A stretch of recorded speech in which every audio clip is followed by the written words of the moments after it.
Hello students, स्वागत है आप सभी का हमारे चैनल पढ़ाई हल पर पे। जितने भी स्टूडेंट्स 8 फरवरी को नवोदय विद्यालय क्लास 9 का एग्जाम देने जा रहे हैं बच्चों, आज का सेशन आप सभी के लिए काफी ज्यादा इंपॉर्टेंट है, क्योंकि साइंस के बच्चों आज हम लोग वो 20 क्वेश्चन करेंगे जो आपके 8 फरवरी एग्जाम में आने वाले हैं। यानी सारे क्वेश्चन यही बिल्कुल आएंगे बच्चों। आज के सेशन अगर आप पूरा देख लेते हैं बच्चों, तो आपका पूरा पेपर यहीं से आने वाला है, ठीक ना। आपको एक एक क्वेश्चन को देखना है, एक एक क्वेश्चन को कॉन्सेप्ट को समझना है, और ये देखना है कि आपके एग्जाम में बच्चों क्वेश्चन कैसे पूछे जाते हैं और किस टाइप के किस चैप्टर से किस टाइप का क्वेश्चन पूछा जाता है। बोला है the faulty function of N endocrine gland can make a person very short and very tall. This gland is, बच्चों किस ग्लैंड का काम होता है, ठीक ना, वो हार्मोन रिलीज करना जो हमें क्या हो, हमारी लंबाई, ठीक ना, छोटी रह जाए बड़ी जाए। सबसे पहले बच्चों इसकी हम लोग बात करें तो ग्लैंड कौन सी होती है बच्चों, पिट्यूटरी ग्लैंड। कौन सी ग्लैंड होती है बच्चों, पिट्यूटरी ग्लैंड। तो क्या लगाओगे, ऑप्शन नंबर बी। क्या लगाएंगे बच्चों, इसका राइट आंसर हम लोग ऑप्शन नंबर बी।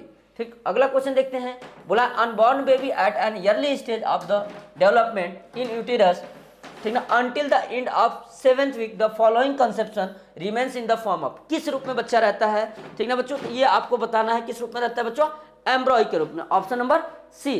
ठीक, अगला क्वेश्चन देखिए। बोला है only presence in plant cell. Plant cell में बच्चों देखो, एनिमल सेल प्लांट सेल में दोनों में सेल मेम्ब्रेन होती है, माइटोकॉन्ड्रिया भी होता है, न्यूक्लियस भी होता है, लेकिन केवल जो प्लांट सेल में पाया जाता है बच्चों that is cell wall. Cell wall बच्चों एनिमल सेल में नहीं होता है, सेल वॉल एनिमल सेल में नहीं होता है। बहुत ज्यादा इंपॉर्टेंट है, इसको याद रखना है। आगे बढ़ते हैं प्यारे बच्चों।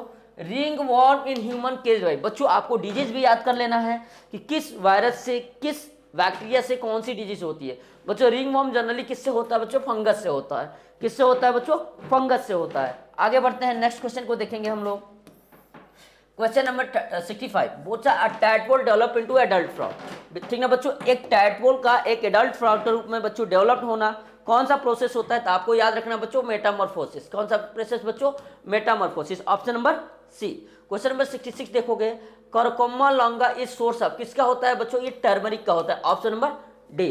ठीक, अगला देखो, the longest cell in the human body, हमारी बॉडी में जो सबसे लंबे सेल होती है कौन सी होती है, नर्व सेल। कौन सी सेल बच्चों, हमारी नर्व सेल होती है।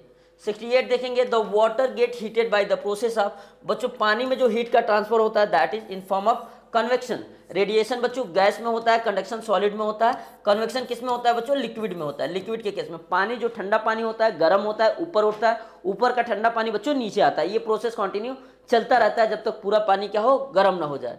ठीक ना, 69 नंबर देखेंगे। बोला है force acting per unit area, बच्चों सिंपल से हम लोग प्रेशर में क्या लिखते हैं, फोर्स अपन में एरिया। तो ये क्या होता है बच्चों, प्रेशर होता है। तो राइट आंसर क्या लगाओगे इसका, ऑप्शन नंबर डी।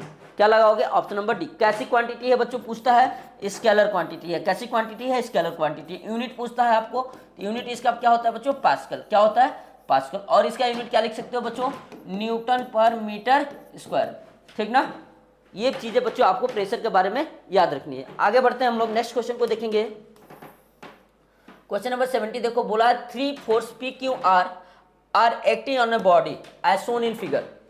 ठीक ना, इस फिगर के हिसाब से 3 फोर्स, एक पी ऊपर लगता है, क्यू इधर लगता है, आर इधर लगता है, सबका मैग्नीट्यूड क्या है बच्चों, इक्वल है। तो बोला है कि ये ऑब्जेक्ट किधर जाएगी। पहली बात देखो बच्चों, जितना फोर्स से ये खींच रहा है उतना फोर्स से ये खींच रहा है। अगर मान लो 5 न्यूटन से ये खींच रहा है तो 5 न्यूटन से ये खींच रहा है, यानी ये दोनों फोर्स एक दूसरे को क्या कर दिए, कैंसिल आउट कर दिए। ऊपर वाला फोर्स इसको अगर 5 न्यूटन से खींच रहा है तो ऑब्जेक्ट किधर मूव कर जाएगी, ऊपर की तरफ मूव कर जाएगी। इन द हॉरिजॉन्टल डायरेक्शन नहीं मूव करेगी, इन द हॉरिजॉन्टल डायरेक्शन नहीं मूव करेगी, इन वर्टिकल अपवर्ड। क्या लगाओगे, ऑप्शन नंबर सी। क्या लगाएंगे हम लोग, option number C. Question number 71 देखो बच्चों, hertz is unit of, hertz किसकी यूनिट है बच्चों, फ्रीक्वेंसी की होती है। किसकी, फ्रीक्वेंसी। किससे दिखाते हैं हम लोग, एसजेड से दिखाते हैं। फ्रीक्वेंसी होता क्या है, number of oscillation per unit second. एक सेकेंड में जितना ऑसिलेशन कोई भी बॉडी करती है that is frequency of that particular body. ठीक ना, आगे बढ़ते हैं हम लोग बच्चों। बोला हर्ट्ज इज यूनिट ऑफ हो गया हमारा force of attraction between molecules of different substance. बच्चों ये हमने पहले भी क्वेश्चन करा रखा है, जब दो अलग अलग सब्सटेंस के मॉलिक्यूल्स के बीच में जो फोर्स लगता है उसको हम लोग क्या कहते हैं बच्चों।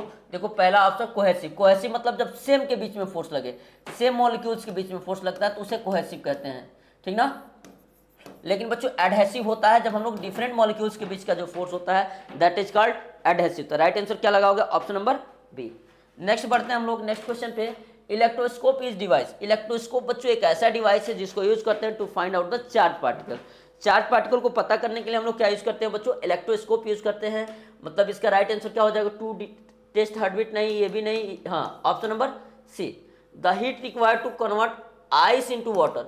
बच्चों हमारे पास मान लेते हैं आइस है, इसको हमें किस में कन्वर्ट करना है बच्चों, वाटर में कन्वर्ट करना है। किस में कन्वर्ट करना है, वाटर में। इसके लिए हमें जो हीट लगेगी, ठीक है, उसको कहते हैं बच्चों हम लोग लेटेंट हीट ऑफ फ्यूजन। क्या कहते हैं, लेटेंट हीट ऑफ फ्यूजन। इसमें बच्चों क्या होगा, टेम्परेचर बढ़ेगा नहीं, केवल आइस का क्या होगा बच्चों, उसका फॉर्म चेंज होगा, सॉलिड से किस में चेंज हो जाएगा, लिक्विड में। लेटेंट हीट ऑफ वेपोराइजेशन नहीं, लेटेंट हीट ऑफ मेल्टिंग भी कह सकते हो। ऑप्शन नंबर सी, फ्यूजन या मेल्टिंग दोनों एक ही वर्ड है, ठीक है। अगला तो क्वेश्चन देखो, which of the following is not a compound. बोला है इसमें, देखो बच्चों कास्टिक सोडा कंपाउंड है, सिलिका भी, और एल्यूमिनियम भी। बच्चों ग्रेफाइट तुम्हारा क्या है, ग्रेफाइट तुम्हारा क्या है बच्चों, कार्बन का इलेक्ट्रोप है, ठीक ना। यहाँ पर ग्रेफाइट हमारा कंपाउंड नहीं है, ठीक ना। अगला ओर ऑफ आयरन। बच्चों कल ही हमने इस क्वेश्चन को कराया है, क्या होता है, मैग्नेटाइट।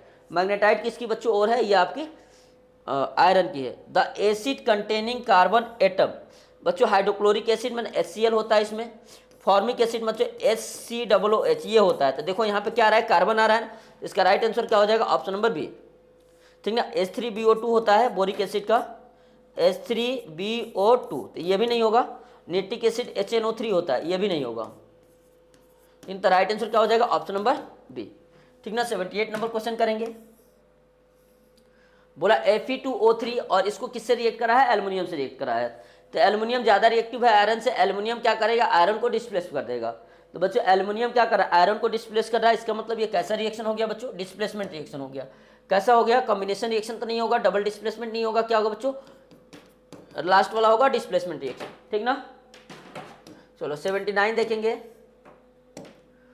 इसमें बोला है which of the following elements is the components of stainless steel. बच्चों आयरन, कार्बन और क्रोमियम ये तुम्हारा क्या होता है, स्टेनलेस स्टील का एलॉय, इन्हीं से मिलकर बनता है। लेकिन ये बच्चों जो जिंक का ऑप्शन दिया है ना, तो जिंक का यूज हम लोग स्टेनलेस स्टील में नहीं करते। तो इसका राइट आंसर क्या लगा दोगे आप लोग, जिंक।